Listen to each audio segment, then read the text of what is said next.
dikit bahasa ngucapin gini itu efektif.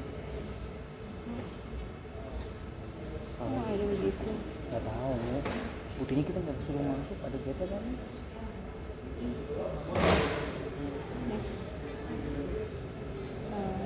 Kayak gini jadi udah pakai timer.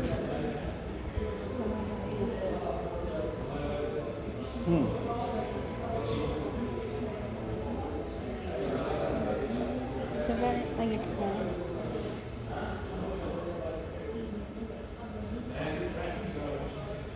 Coba. Ya, itu pinggir banget. Ayo, kamu mau potong ya? Enggak. Hah? Enggak. Ya apa? Ini boleh aja dulu suruh masuk. Hah? Suruh tunggu. Suruh tunggu ya? Iya dulu. Baginya bangsa jin dan setan. Di antara mereka ada yang ahli bangunan yang membangun apapun sesuai perintahnya. Ada pula yang ahli menyelam, mampu menyelam ke lautan paling dalam untuk mengeluarkan harta karunnya. Sebagaimana Allah Subhanahu wa Ta'ala juga menundukkan baginya bangsa burung, binatang liar, dan semut. Semuanya ini melayani Nabi Sulaiman alaihi salam untuk menghadirkan kebaikan, kemajuan, dan kesejahteraan bagi kerajaannya, sehingga rakyatnya hidup layak dan tentram. Allah Subhanahu wa Ta'ala juga memberikan kepada Nabi Sulaiman alaihi salam kebijaksanaan dan pemahaman yang dalam sebagai karunia-Nya.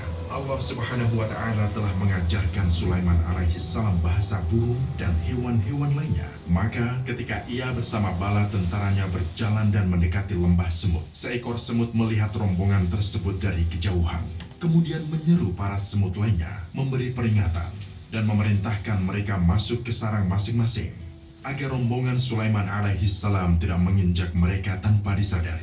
Ketika Sulaiman alaihi salam mendengar perkataan semut tadi dan memahaminya, dia pun tersenyum karena ucapannya. Allah Subhanahu wa Ta'ala telah menundukkan segala sesuatu untuk Sulaiman alaihi salam, baik dari golongan manusia, jin, burung hingga angin. Allah Subhanahu wa Ta'ala juga menganugerahkan bagi Sulaiman alaihi salam kerajaan yang dia manfaatkan untuk memakmurkan bumi dan memberikan petunjuk bagi manusia.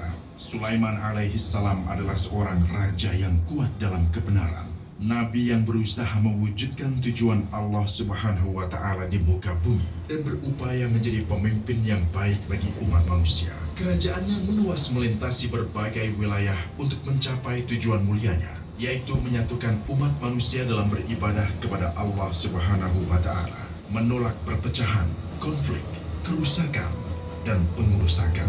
Melalui kepemimpinan, kebijaksanaan, serta kekuasaan dan kenabiannya, ia berusaha menggunakan semua nikmat yang diberikan kepadanya untuk menyebarkan kebenaran dan memberi manfaat kepada ciptaan Allah Subhanahu wa Ta'ala dengan cara yang terbaik dan penuh tujuan mulia.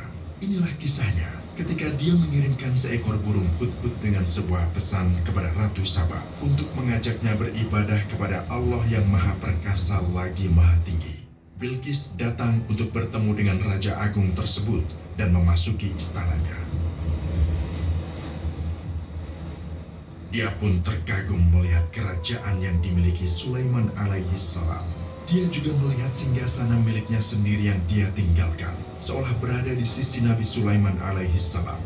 Setelah Nabi Sulaiman mengabarkan kepadanya tentang Tuhannya yang Maha Esa dan bahwa dialah sesembahan yang sejati, Bilqis pun berserah diri bersama Nabi Sulaiman alaihi salam kepada Allah, Tuhan semesta alam.